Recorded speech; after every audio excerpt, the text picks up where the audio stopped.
Hello everyone. आज का हमारा टॉपिक रहेगा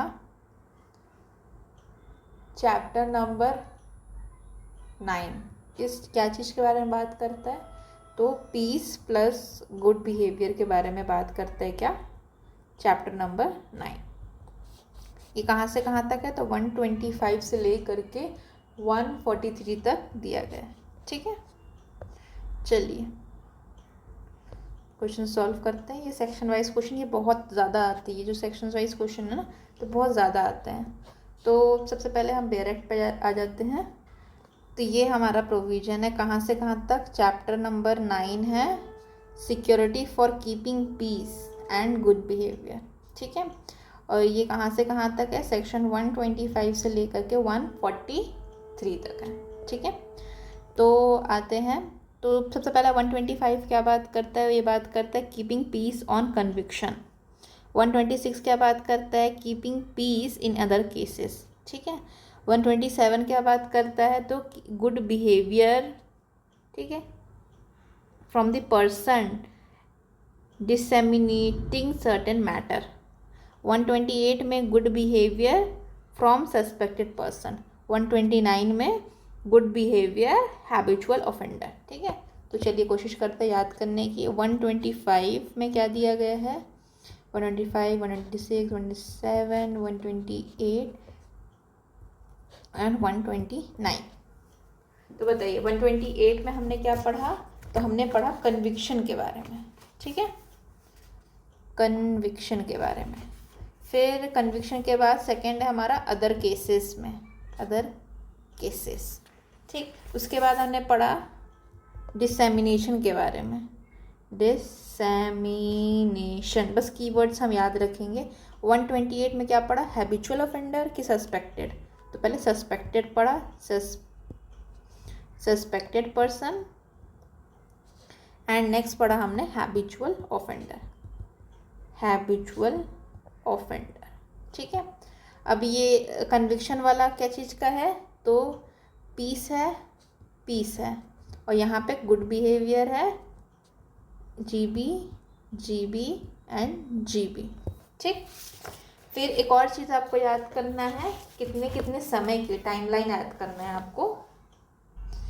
तो सबसे पहला है हमारा जो फर्स्ट पॉइंट है वो कन्विक्शन के केस में बताता है कि वहाँ पर अथॉरिटीज़ दी गई है। अथॉरिटीज़ जो है वो कन्विक्शन के केस में फॉर कीपिंग पीस के लिए बॉन्ड भरवा सकती है, और इसका टाइम पीरियड कितना है? 3 इयर्स। ठीक है, फिर हैबिचुअल ऑफेंडर के केस में अगर गुड बिहेवियर रखने के लिए बॉन्ड भराया जा सकता है, इसका भी पीरियड क्या है? 3 इयर्स। ठीक है, फिर बीच के जो जितने हैं उसमें 1 ईयर है।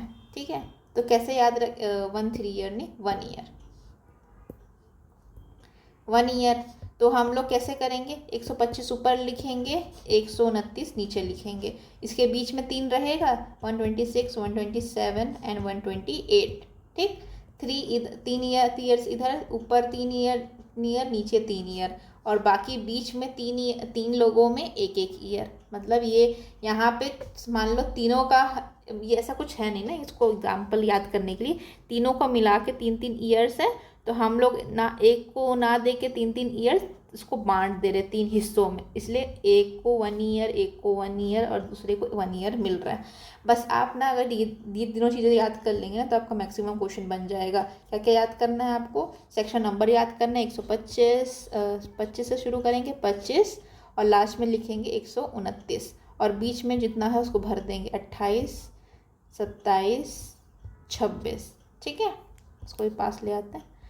ठीक, अब ऊपर 3 साल, नीचे 3 साल, बीच में सबके 1-1 साल, तीनों का 1-1 साल। ठीक, और उसके कीवर्ड्स याद कर लेंगे, जैसे कि 125 में क्या दिया गया है? शब्द है कन्विक्शन। ठीक, फिर इसमें कौन सा शब्द का प्रयोग किया गया है? तो इसमें हुआ है अदर केसेस। ठीक, फिर उसके बाद नेक्स्ट में हमारा क्या आता है? हैबिचुअल ऑफेंडर, तो बहुत बाद में आता है डिसेमिनेशन, डिसेमिनेशन। ठीक, फिर एक और चीज़ इसमें याद करेंगे, क्या याद करेंगे?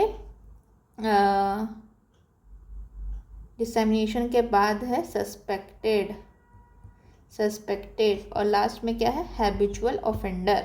ठीक, अब धीरे से ना इसके अथॉरिटीज़ भी याद कर लेंगे, लेकिन ये 3 चीज़ें याद कर ली तो यहाँ पर क्वेश्चन आपके कभी गलत नहीं होंगे। ठीक है, चलिए अब सवाल पे आते हैं। तो security for good behaviour suspected person, आप लोगों को कीवर्ड्स अपने जो याद किए उसको फोकस करेंगे। सिक्योरिटी फॉर गुड बिहेवियर किस केस में? सस्पेक्टेड पर्सन के केस में, हैबिचुअल ऑफेंडर के केस में, डिसएमिनेशन ऑफ सेडिशियस मैटर या ऑब्सीन मैटर। ये जो हमारा ये वाला प्रोविजन है ना, ये कहाँ दिया गया है? तो ये 127 में दिया है कि 6 में दिया है, बताइए?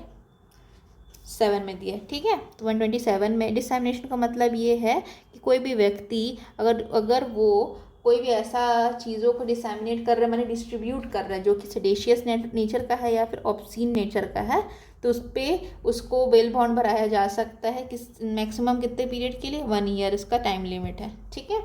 तो ये याद रखेंगे। तो यहाँ पे अपने को कीवर्ड क्या याद रखना है? डिसएमिनेशन, और यहाँ पे कन्विक्शन। तो कन्विक्शन शब्द सुनते ही मुझे सबसे पहले सस्पेक्टेड सुनते ही मुझे क्या देना चाहिए? 128, हैबिचुअल ऑफेंडर से 129, डिसएमिनेशन से 127 और कन्विक्शन से 125। और एक और शब्द कौन सा छूट गया हमारा? डिसएमिनेशन। अदर केसेस अगर बोलें तो 126, ठीक है। अच्छा, अब इधर कोशिश करते हैं। 127 में क्या दिया गया है? तो सबसे लास्ट में हमारा हैबिचुअल था, हैबिचुअल के ऊपर क्या था? सस्पेक्टेड था, ठीक है। 128, 129 में हैबिचुअल, 128 में सस्पेक्टेड, 127 में क्या था? तो 127 में डिसएमिनेशन था, डिसएमिनेशन, ठीक। 128 में क्या था? तो लास्ट में हमारा हैबिचुअल था, हैबिचुअल से पहले क्या था? सस्पेक्टेड था, ठीक है। फिर 129 में क्या था? अपना हैबिचुअल था, और 125 में क्या था? कन्विक्शन था। और अदर केसेस कहाँ दिए गए थे? 126 में, ठीक है। चलिए नेक्स्ट क्वेश्चन में आते हैं। सिक्योरिटी फॉर गुड बिहेवियर में not be demanded from the habitual offender, मांगे नहीं जा सकते हैबिचुअल ऑफेंडर से। हैबिचुअल ऑफेंडर हमने कहाँ पढ़ा था? 129 में। तो किस केसेस में नहीं मांगे जा सकते? तो उसके लिए हम लोग को बेरेक्ट पे जाना पड़ेगा।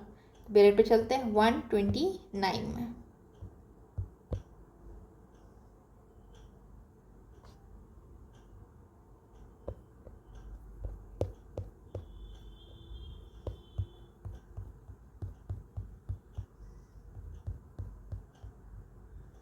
चलिए, तो 129 में क्या दिया गया? Security for good behaviour from habitual offender. जब कोई एग्जीक्यूटिव मजिस्ट्रेट, यहाँ पे अथॉरिटी याद है रखनी, executive magistrate receives information, receive करता है information there in with in his jurisdiction, who, कौन कौन लोग होंगे जो क्या कौन कौन सा काम करते हैं? हैबिट, बाय हैबिट और रॉबर, हाउस ब्रेकर, थीफ या फॉर्जरर। तो रॉबर हो गया, हाउस ब्रेकर हो गया, थीफ हो गया, फॉर्जरर हो गया, ठीक है। या फिर किसी की हैबिट है रिसीव करने की स्टोलन प्रॉपर्टी की, knowing the same to be stolen, ठीक है। फिर हैबिचुअली प्रोटेक्ट्स हार्बर थीफ या एड इन कंसीलमेंट और disposal of the stolen property, ठीक है। फिर हैबिचुअली कमिट्स या अटेम्प्ट टू कमिट, क्या चीज़ कमिट करते हैं? Kidnapping, abduction, extortion, cheating, mischief करते हैं, ठीक है। फिर यहाँ 178, 179, 180 क्या है? हमारे काउंटर फिटिंग के सेक्शंस हैं। किसके? BNS के काउंटर फिटिंग के सेक्शंस हैं, ठीक है। फिर क्या करते हैं? जो कि बीच ऑफ पीस को करते हैं, ठीक। फिर उसके बाद हैबिचुअली कमिट्स और अटेम्प्ट टू कमिट क्या क्या करते हैं? तो ऑफेंस करते हैं ये सारे एक्ट्स में, ठीक है। फिर any offense punishable under law providing or preventing or prohibiting adulteration of the fruit करते हैं, ठीक है, फूड करते हैं। फिर और क्या करते हैं? इट इज़ desperate और dangerous as render his at large without securing hazardous to the community, ठीक है। सच मैजिस्ट्रेट जो हैं वो किसी मैनर में रिक्वायर कर सकते इस पर्सन को, उनको मतलब क्यों शो कॉज नोटिस, मतलब क्यों उसको बेल बॉन्ड ना भराया जाए, और ये जो टाइम पीरियड है वो कितना है? 3 साल है, ठीक है। तो इसमें take away, major take away क्या क्या है? 129 में मेजर टेक अवे क्या है? ये बात करते हैं किसके? हैबिचुअल ऑफेंडर के बारे में, हैबिचुअल ऑफेंडर, ठीक है। अथॉरिटी क्या कौन है यहाँ पे? Executive magistrate. ठीक, फिर उसमें हमारे को क्या क्या याद आ रहा है? तो अपने को काउंटर फिटिंग याद आ रहा है, काउंटर फिटिंग हो रहा है। फिर अपने को किडनैपिंग वाला याद आ रहा है, किडनैपिंग अबडक्शन। ठीक, उसके बाद फिर ऑफेंस अगेंस्ट प्रॉपर्टी याद आ रही है। ठीक, और क्या क्या याद आ रहा है? मिसचीफ वगैरह, प्रॉपर्टी में सब मिसचीफ वगैरह आ रहा है। और क्या याद आ रहा है अपने को? बीच ऑफ पीस आ रहा है याद। ठीक है, फिर यहाँ पर प्रॉपर्टी के अगेंस्ट कर रहे हैं तो वो सब तो आ ही गया। ठीक है, अब ये सारी चीज़ें अपने को याद करनी पड़ेगी, कौन कौन से केस में जो चीज़ काम करते हैं तो उसको माना जाएगा कि वो हैबिचुअल ऑफेंडर है। तो पहले मैं ड्रग्स याद करूँगी, ड्रग्स, फॉरेनर, फिर provident fund, essential commodity, civil rights, custom and food safety. ठीक, तो ड्रग्स हो गए, ड्रग्स, पहला ड्रग्स। दूसरा क्या है? दूसरा है फॉरेनर। ड्रग्स कौन कर रहे हैं? फॉरेनर कर रहे हैं, बहुत ज़्यादा ड्रग्स करते हैं। तीसरा है हमारा प्रोविडेंट फंड, प्रोविडेंट फंड। चौथा क्या है हमारा? चौथा है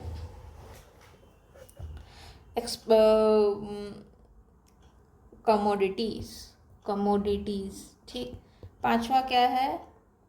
सिविल राइट्स। छठवा क्या है? तो कस्टम्स। और सातवां क्या है? Food safety. ठीक है, ये सारे एक्ट्स में अगर कोई ऑफेंस करता है तो वो माना जाएगा हैबिचुअल ऑफेंडर है। तो ड्रग्स है, फॉरेनर्स है, प्रोविडेंट फंड है, कमोडिटीज़ है, सिविल राइट्स है, कस्टम्स है एंड फूड सेफ्टी है। ठीक, अब सवाल पे आते हैं। तो कौन सा हमारा हैबिचुअल ऑफेंडर नहीं है? नॉट लिखा है। नॉट में क्या आएगा? तो हमने पढ़ा एम्प्लॉय स्टेट इंश्योरेंस एक्ट, ये तो नहीं था। हमने क्या पढ़ा? Employees provident fund act, provident fund पढ़ा था हमने। ठीक है, फिर हमारा कस्टम्स एक्ट था, हाँ कस्टम्स एक्ट था। कम्युनिटी एक्ट था, हाँ था। फिर आगे बढ़ें तो फिर और क्या था? तो फॉरेनर एक्ट था, हाँ था। फिर फूड सेफ्टी एक्ट था, हाँ था। फिर सबसे पहला ड्रग्स था, हाँ था। फिर और कौन कौन से प्रोविजंस थे? ड्रग्स हो गए, प्रोविडेंट फंड हो गए, प्रोविडेंट फंड हो गया, कस्टम्स तो हो ही गया, फॉरेनर एक्ट भी हो गया, सिविल राइट्स बढ़ गए, सिविल राइट्स। तो कितने हैं यहाँ पे? 1 2 3 4 5 6 7, 7 हो गए। 3 यहाँ पे है और 4 यहाँ पे, 7 हो गए। नेक्स्ट में आते हैं, ये क्या है हमारा? तो 37 में ये 111 है। ठीक है, तो ये 111 सेक्शन जो है वो कौन से चैप्टर का है? चैप्टर नंबर 8 का है। वो क्या बात करता है? रेसिप्रोकल अरेंजमेंट के बारे में।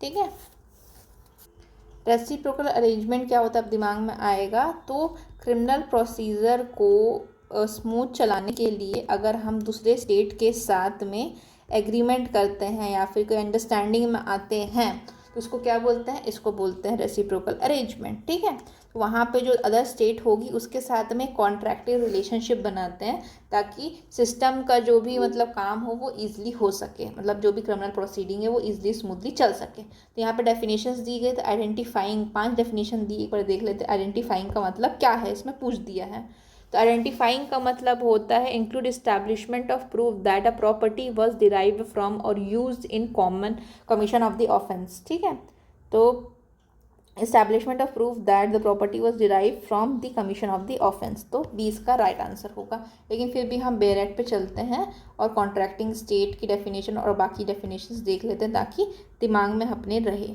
ठीक है, तो सबसे पहला डेफिनेशन हमारा क्या बात करता है? इसकी रेंज याद रख लीजिए, चैप्टर नंबर 8 है रेसिप्रोकल अरेंजमेंट। सेक्शन कहाँ से कहाँ तक? 111 से ले करके ये 124 तक है।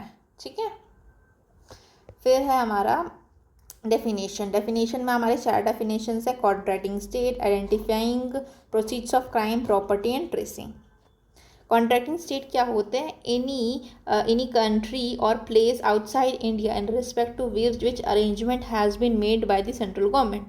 ठीक है। कोई भी ऐसी कंट्री जो कि या फिर कोई भी ऐसा प्लेस जो इंडिया के बाहर है, जहाँ अरेंजमेंट बनाया गया सेंट्रल गवर्नमेंट के द्वारा, और या फिर उसके ट्रीटीज़ बनाए गए हैं, उसको कॉन्ट्रैक्टिंग स्टेट बोलते हैं, ठीक है।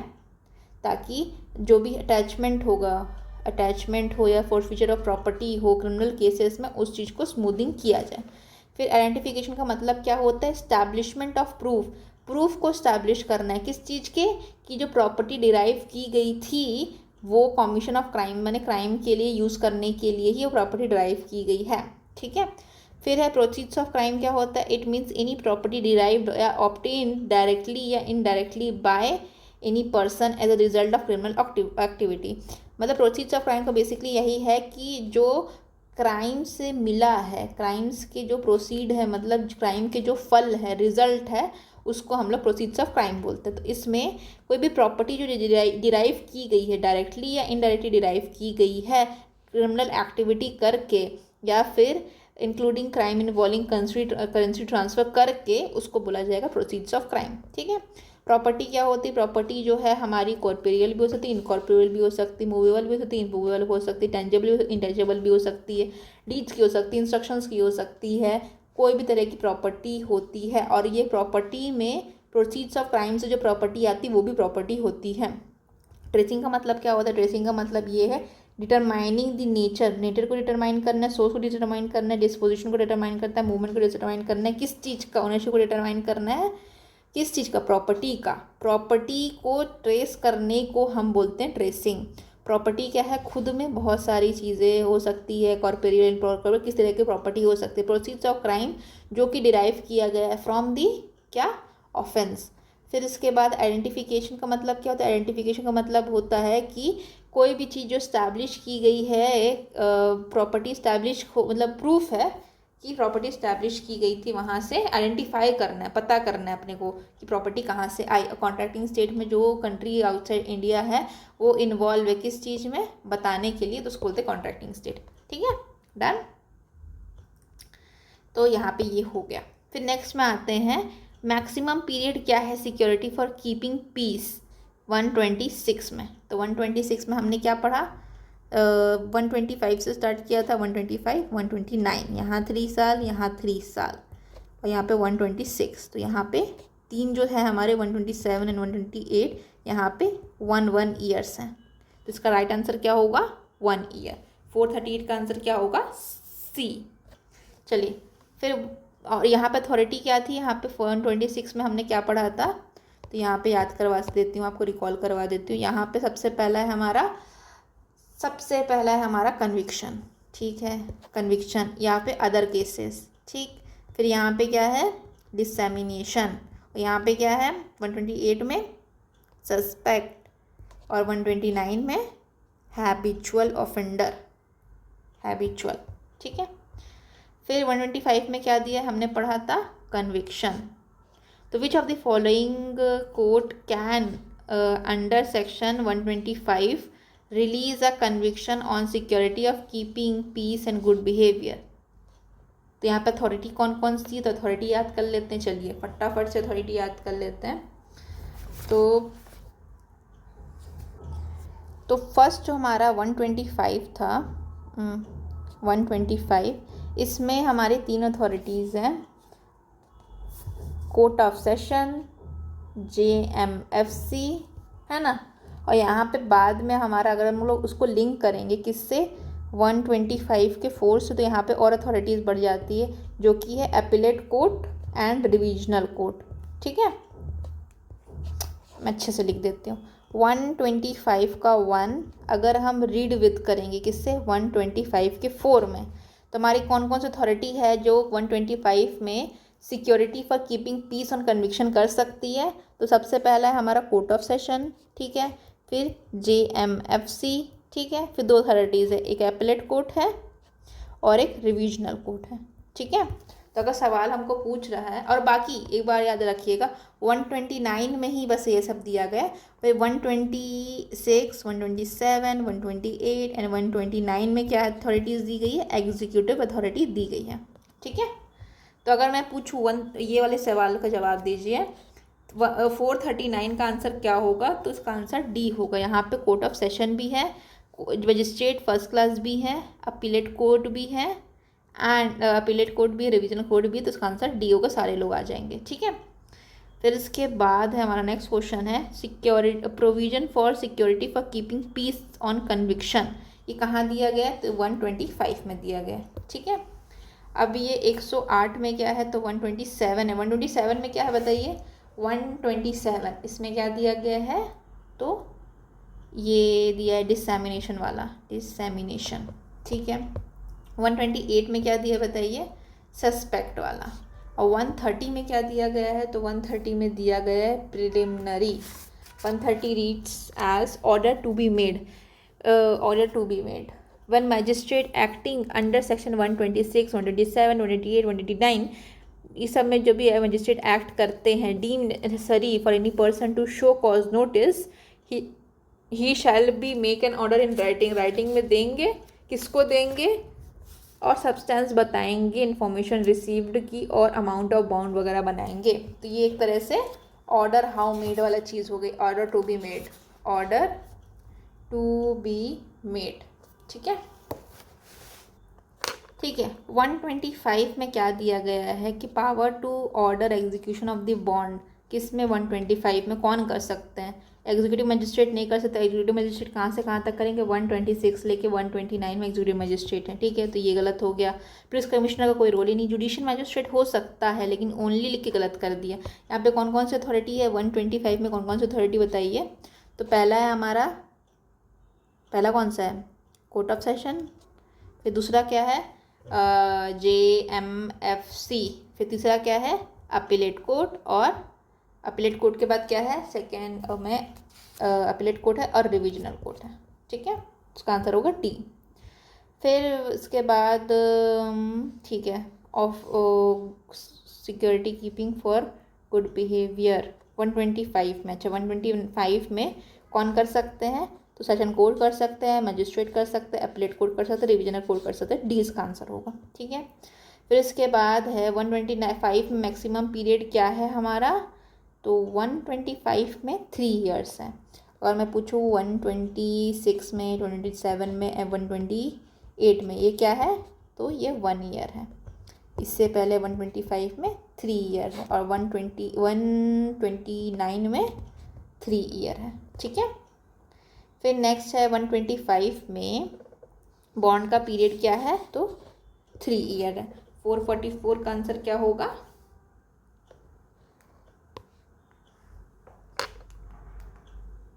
छोटा सा करेक्शन है यहाँ पे 107 है, मतलब 126 में कन्वर्ट होगा। 126 में हमारा जो पीरियड है वो क्या है? हमने अभी देखा था 126 में जो पीरियड होगा वो 1 ईयर होगा, तो उसका आंसर ए होगा। ठीक है, वो कन्वर्जन में थोड़ा दिक्कत हो गया था। फिर who is not competent to pass an order for security under section 125। तो अपने को क्या कौन कौन से अथॉरिटीज़ पता है? तो कोर्ट ऑफ सेशन है, first, second, first class, third appellate court and fourth revisional court. ठीक है, तो जुडिशियल मजिस्ट्रेट फर्स्ट क्लास है, yes. Executive which is not competent, executive नहीं है। बस देखो, अगर देखा जाए जुडिशियल मजिस्ट्रेट क्या है? ये CJM जो होते हैं वो एक तरह के सीनियर मोस्ट JMFC होते हैं, और कोर्ट ऑफ सेशन तो है, तो इसका आंसर डी होगा। 45 का आंसर डी होगा। ठीक है, वो नहीं आते।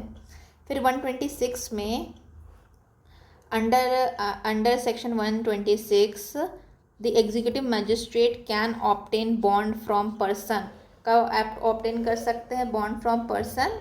तो हैबिचुअल ऑफेंडर वाली चीज़ तो हमने कहाँ पढ़ी थी?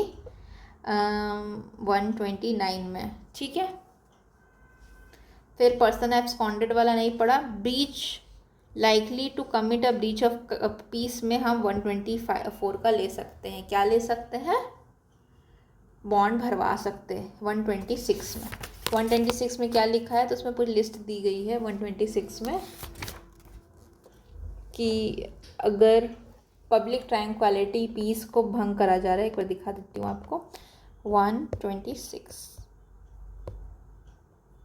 चलिए, तो यहाँ पे बोला जा रहा है executive magistrate receives information. Executive magistrate को इन्फॉर्मेशन आएगी, किस चीज़ की आएगी? कि कोई पर्सन है वो कमिट करने वाला है ब्रीच ऑफ पीस या डिस्ट्रीब्यूट पब्लिक ट्रैंक्विलिटी और to do wrongful act that is probably occasion a breach of peace या फिर distribute public tranquillity is of opinion that there is sufficient ground for proceeding, एक sufficient ground exist करता है proceed करने का, he may in the manner provided require such person to show cause notice, उनको मौका दिया जाएगा कि वो अपनी बात रखे कि उसके अगेंस्ट में बेल बॉन्ड क्यों नहीं एग्जीक्यूट हो सकता, और मैक्सिमम पीरियड यहाँ पे 1 ईयर है। टेक अवे क्या है 126 में क्या दिया गया है, अदर केसेस दिए गए हैं। ठीक, अदर केसेस में क्या क्या आता है, तो ब्रीच ऑफ पीस आता है, फिर पब्लिक ट्रैंक्विलिटी आती है, फिर रॉन्गफुल एक्ट जो कि डिस्टर्ब कर सकता है पब्लिक ट्रैंक्विलिटी को, और यहाँ पे एक और टेक अवे है, एग्जीक्यूटिव मजिस्ट्रेट होता है पहला, और दूसरा यहाँ पे 1 ईयर के लिए होता है। ठीक है, फिर उसके बाद प्रोसीडिंग अंडर दिस सेक्शन में take before any executive magistrate, किसी भी एग्जीक्यूटिव मजिस्ट्रेट के सामने हो सकता है when either the place where the breach of peace is in apprehension, जहाँ पे एप्रीहेंशन है कि ब्रीच ऑफ पीस खराब हो सकता है।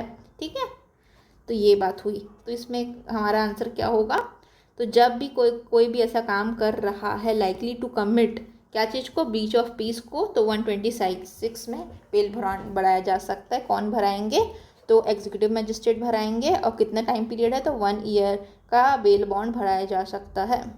ठीक है, उसके बाद है मैक्सिमम पीरियड इन विच 125 में किया जा सकता है, तो मैक्सिमम हमारा 3 ईयर्स है। ठीक है, फिर security for good behaviour for the person disseminating seditious matter या फिर ऑब्सीन मैटर अगर कर रहा है, वो कहाँ पे दिया है, तो ऑब्सिनिटी वाला दिया है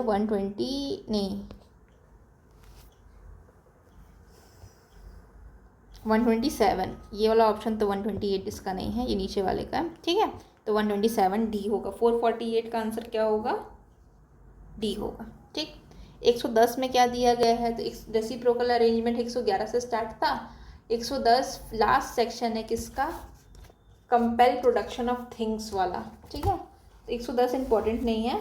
रेसिप्रोकल अरेंजमेंट आउटसाइड इंडिया या BNS, reciprocal arrangement outside BNS के बारे में 125 बताइए। 125 में क्या दिया गया है, कन्विक्शन, और क्या है इसमें अथॉरिटीज़ क्या क्या है, कोर्ट ऑफ सेशन, दूसरा JMFC, तीसरा, चौथा appellate court and revisional court. ठीक, कन्विक्शन वाला हो गया, और इसमें टाइम पीरियड कितना है, तो 3 ईयर्स।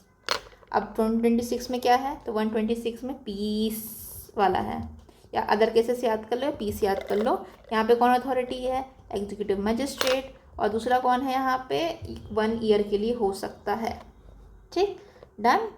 फिर हमारा 128 में बॉन्ड भराया जाएगा सस्पेक्टेड पर्सन का, कैन बी एग्जीक्यूटेड, कब एग्जीक्यूट किया जा सकता है, तो अपने को पता है 128 में 1 ईयर है, और 129 में कितना है, 3 ईयर है। विच one of the following magistrate is authorised under section 129, 129 में कोई व्यक्ति ऑथराइज्ड है किस चीज़ के लिए, to require security for good behaviour from habitual offender. Habitual offender कहाँ दिया है, 129 में दिया है। यहाँ पे अथॉरिटी कौन सी है, तो यहाँ पे अथॉरिटी 450 का आंसर होगा डी, एग्जीक्यूटिव मैजिस्ट्रेट है। मैंने बताया आपको 125 में ही 4 अथॉरिटीज़ दी गई है, और बाकी 126, 127, 128 एंड 129 यहाँ पे सारे एग्जीक्यूटिव मैजिस्ट्रेट का बात है। ठीक है, फिर बॉन्ड भराना है 128 में। ठीक है, 128 में क्या दिया गया है, तो सस्पेक्टेड पर्सन के बारे में दिया है ना, security for good behaviour from suspected person can be executed for the period not exceeding, कितना है सस्पेक्टेड पर्सन का, तो यहाँ पे 128 में 1 ईयर है। ठीक, फिर इसके बाद which one of the following offences has not been enumerated under section 129, habitual offender. ठीक है, which empowers the executive magistrate to require such person to show cause notice why he should not be ordered to execute bond for his good behavior। ठीक है, तो अपने को याद है drugs, याद है ड्रग्स थे पहले, फिर ड्रग्स के बाद अपने को क्या याद करना है, ड्रग्स हो गए 129 में, फिर है 129 में ड्रग्स है, फॉरेनर है, फॉरेनर ड्रग्स करते हैं, बहुत ड्रग्स करते हैं फॉरेनर। फिर उसके बाद प्रोविडेंट फंड आ गया। उसके बाद है कमोडिटीज़ आ गए, फिर सिविल राइट्स आ गए, और उसके बाद आ गए कस्टम्स आ गए, और ये फूड सेफ्टी आ गए। ठीक, तो ये हमारे आ गए हैं। तो ड्रग्स तो है, ठीक है। फिर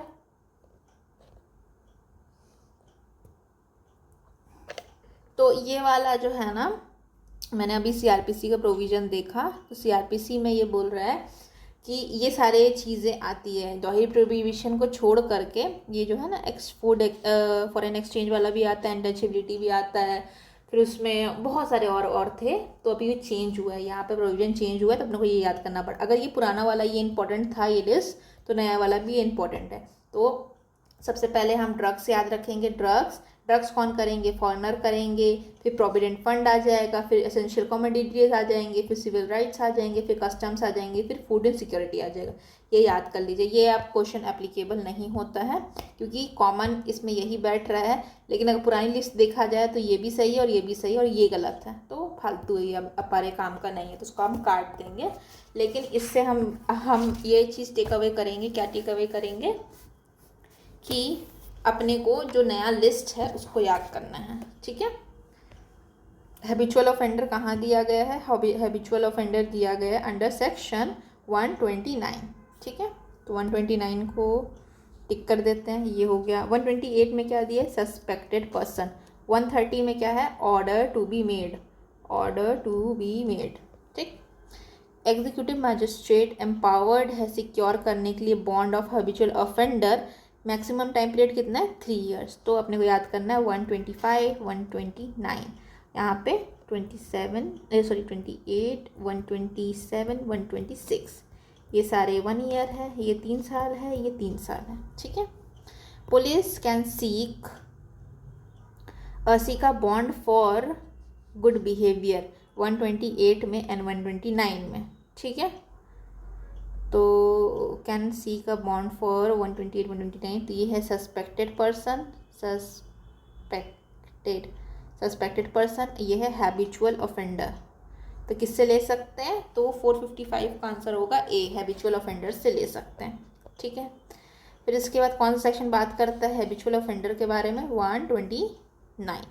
128 किसके बारे में बात करता है? Suspected person. 127 किसके बाद में बात करता है? डिसएमिनेशन के बारे में बात करता है। फिर इसके बाद हैबिचुअल हाउस ब्रेकिंग, ये कहाँ है? हैबिचुअल ऑफेंडर कहाँ है? तो 129 में, तो उसका भी आंसर होगा हैबिचुअल हाउस ब्रेकिंग 129। 125 में क्या दिया है? 125 में दिया कन्विक्शन, अदर केसेस 126 में, और यहाँ पे अदर केसेस या फिर पीस या ट्रैंक्वालिटी वाला। 128 में क्या दिया है? 128 में दिया है अबाउट अदर पर्सन, नहीं, सस्पेक्टेड पर्सन, ठीक है। फिर विच of the following does not apply, तो करेंटली तो फॉरेनर भी है, सिविल भी है, इसको आप छोड़ देते हैं। ये वाला फॉरेनर एक्ट था, ये वाला फॉरेनर एक्ट नहीं था। 58 में ये गलत है, बाकी सारा सही है। फुल लिटरेशन वाला दूसरा है हमारा, फूड सेफ्टी वाला है। फॉरेनर एक्ट अभी भी है और सिविल राइट्स अभी भी हैं, ठीक है। फिर है हमारा what is the maximum period under section 129 for furnishing security for keeping good behaviour. तो 129 में क्या है? 3 ईयर्स है, ठीक। हैबिचुअल ऑफेंडर वाला कहाँ है? तो हैबिचुअल ऑफेंडर 129 में। 459 का आंसर होगा डी, 460 का आंसर होगा बी, ठीक है। फिर 128 में अपने को पता है सस्पेक्टेड पर्सन, 129 में हैबिचुअल ऑफेंडर, 130 में ऑर्डर टू बी मेड, 131 में प्रेजेंट के बारे में है। क्या बात करता है? Procedure in respect to person present in court, person present in court, ठीक है। उसको अपन उसमें भी लिख लेते प्रेजेंट इन कोर्ट, ठीक।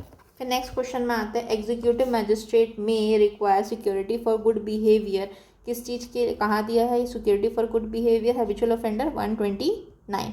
128 में क्या दिया है? 128 में दिया है अबाउट सस्पेक्टेड पर्सन। 125 में क्या दिया है? तो ये दिया है कन्विक्शन वाले केस में, 127 में क्या दिया है, तो ये डिसैमिनेशन वाले केस में दिया है, ठीक है। फिर है अभी इसको मैचिंग करनी है, ठीक है। तो कॉग्निजेंस कहाँ दिया है, 210 में। एंटिसिपेटरी बेल कहाँ दी गई है, 482 में, ठीक है। फिर लैंग्वेज ऑफ द कोर्ट 307 में, और security for good behaviour habitual offender 129 में। फिर मिला लेंगे अब, ठीक है। 307 में क्या दिया है, language of supreme court language दी गई। 129 में क्या दिया, हैबिचुअल ऑफेंडर दिया गया। 482 में क्या दिया है, तो ये दिया है बेल का प्रोविजन, वो भी एंटिसिपेटरी बेल। और कॉग्निजेंस कहाँ दिया है, 210 में कॉग्निजेंस, ठीक है। चलिए, security for good behaviour from habitual offender में भी टेकन, लिया जा सकता है। हैबिचुअल ऑफेंडर देखकर मुझे क्या देना चाहिए, 129। 128 में क्या दिया गया है, सस्पेक्टेड पर्सन। 126 में क्या दिया है, 126 में दिया गया है about other cases. Other cases में क्या आएगा, तो पीस आएगा एंड ट्रैंक्विलिटी आएगी। 152 में क्या दिया है, 152 भी इंटरेस्टिंग है। 152 है अबाउट कंडीशनल ऑर्डर समथिंग था, let me see. 152 conditional order for removal of nuisance, conditional order for removal of nuisance, remove nuisance, ठीक। फिर है हमारा इफ़ द पर्सन, सवाल पढ़ते हैं। If the person in respect to whom an order requiring security is made, ठीक है, 106 में, 117 में। At the time such order is made undergoing a sentence of imprisonment, the person for which such security is required shall commence।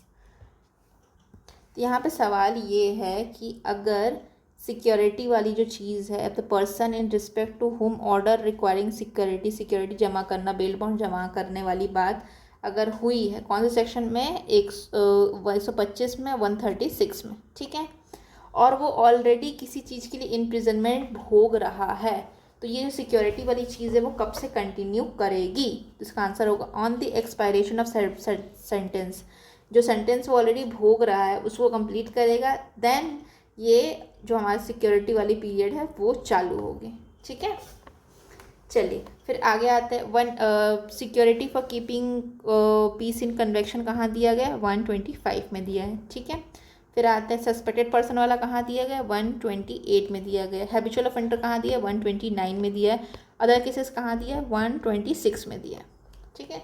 अब इसका opposite try करते हैं। 125 में क्या दिया है, तो दिया है अबाउट कन्विक्शन, ठीक। फिर 128 में क्या दिया है, 128 में दिया गया है अबाउट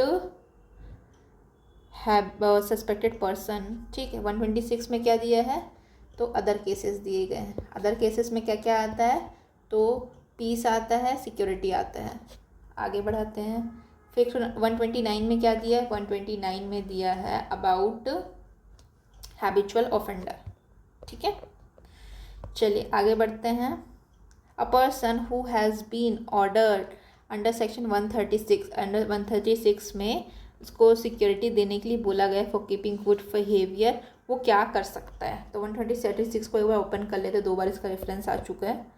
तो 136 में दिया गया है about order to give security upon such inquiry it is prove that the necessary for keeping the peace, ज़रूरी है, इंक्वायरी के पता चलता है कि ज़रूरी है क्या चीज़, पीस और गुड बिहेवियर मेंटेन करने के लिए कोई भी पर्सन को जिसके अगेंस्ट इंक्वायरी कंडक्ट की गई है उसको बोला जा सकता है कि आप बेल या बेल बॉन्ड को एग्जीक्यूट करिए, ठीक है।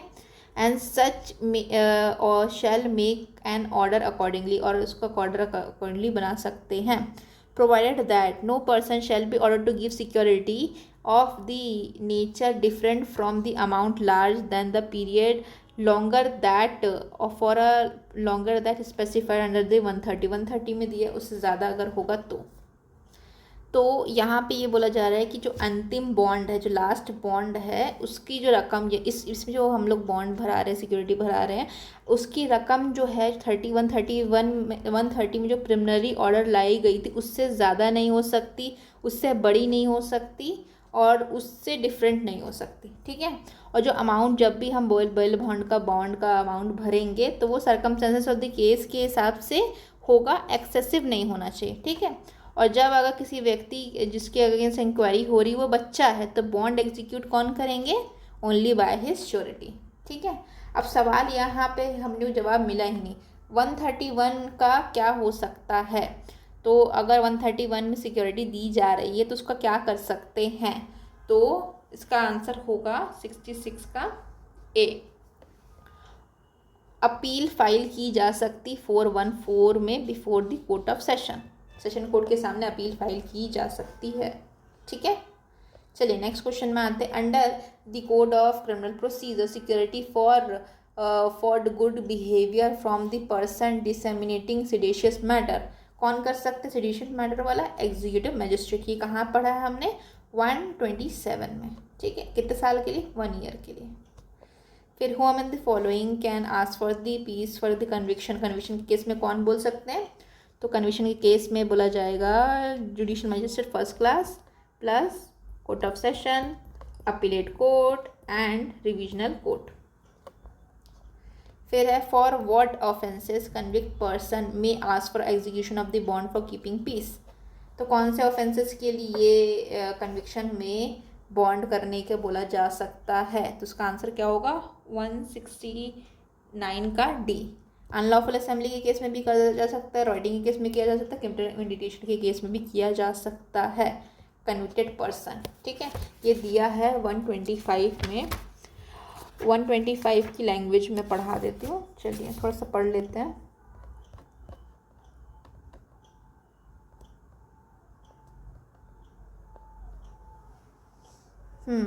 ठीक है, तो 125 में किस किस के लिए कौन कौन से ऑफेंस को रेफर किया गया है? तो है ये हमारा 193, 196 एंड 197। ये किसके बारे में बात करता है? तो ये बात करता है 196(7) पब्लिक ट्रैंक्विलिटी वाला। ठीक है, पब्लिक ट्रैंक्विलिटी। फिर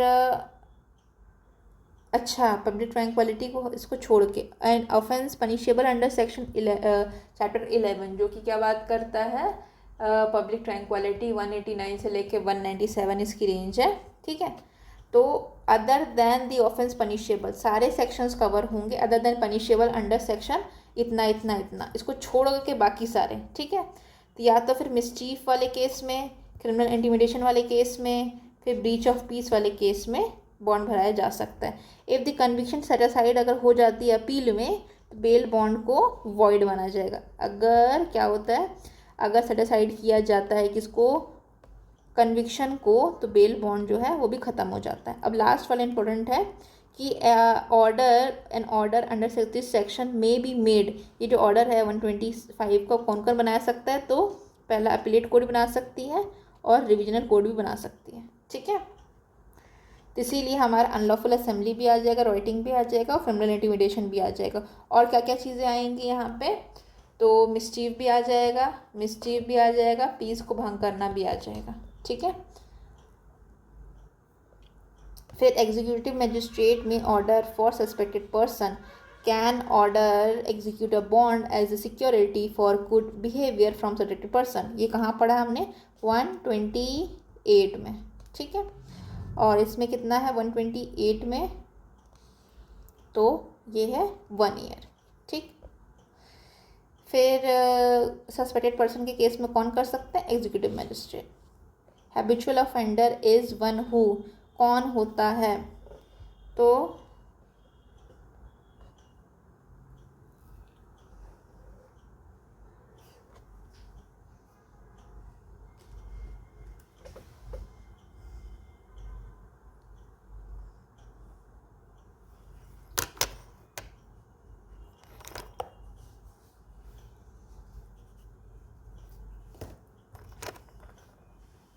हैबिचुअल ऑफेंडर वो होता है जो कि कमिट करता है, ये है सेक्शन 1, इसको याद नहीं करना, 129 में जो पर्सन जो है ऑफेंस करता है more than 2 offences available at the time of initiation of the proceeding. ठीक है, commit the offense mentioned in section 129 against whom record of commission or more than 2 offenses are available at the time of the initiation of the proceeding। ठीक है, फिर next question में आते हैं which of the following magistrate can order habitual offender और robbery of house breaking to execute bond of the security. Habitual offender में अपने को याद है कि ये सी होगा इसका आंसर, ठीक है,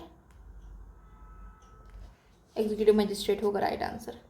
चलिए फिर लास्ट से क्वेश्चंस बचे हैं। फिर क्या इनकरेक्ट है हैबिचुअल ऑफेंडर के केस में? एग्जीक्यूटिव मजिस्ट्रेट कर सकते हैं, यस। फिर इसके बाद 3 साल का हो सकता है, यस। फिर यहाँ पे विदाउट श्योरिटी है कि विद श्योरिटी, बताइए। तो ये है विथ श्योरिटी, विदाउट श्योरिटी हमारा गलत हो जाता है, ठीक है। तो 129 में 3 चीज़ें याद रखेंगे, एग्जीक्यूटिव मजिस्ट्रेट होगा, 3 साल होगा, हैबिचुअल ऑफेंडर होगा और विथ श्योरिटी होगा, ठीक है। फिर if the person keeps for sale an obscene material, obscene material हमने कहाँ पढ़ा? 127 में डिसैमिनेशन वाली बात जो की गई थी ना, वो सेडेशियस मटेरियल की तो थी ही थी, प्लस वो ऑब्सीन मटेरियल के लिए भी थी। तो whom may be required to be execute the bond, ये हमारा 127 में कौन है? Executive magistrate. तो इसका आंसर होगा एग्जीक्यूटिव मजिस्ट्रेट और टाइम पीरियड है 1 ईयर, ठीक है। फिर in which of the following cases it was held that chapter number 9 है of CRPC being in a public interest are non violative of article 19 speech and expression, ठीक है। तो chapter 19 है वो वायलेशन नहीं है स्पीच एंड एक्सप्रेशन का, ठीक है। तो ये कौन से केस में बोला गया था? तो ये बोला गया था in the case of Madhu Limaye versus SDM Monghyr, ठीक है।